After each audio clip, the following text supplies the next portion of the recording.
Jeg har valgt at have en meget bredspektret produktion.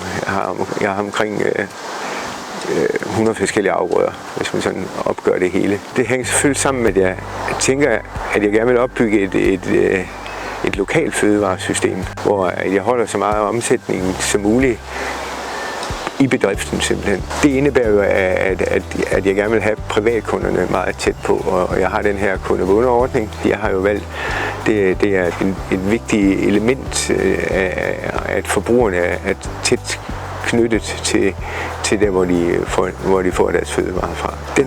Den måde jeg gør det på, det er at lave det, vi kalder en kundebundeordning.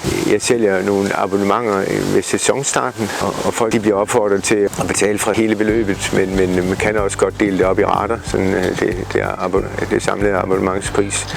Men det betyder noget for virksomheden som sådan at have en likviditet at arbejde med.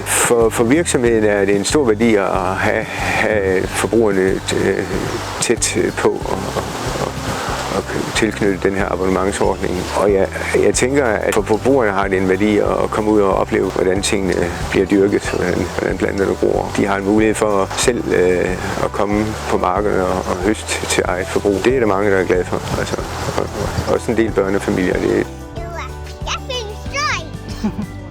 Det er jeg altid glad for, når det kommer. I år er vi oppe på lige godt 110 voksne og omkring 30 børn.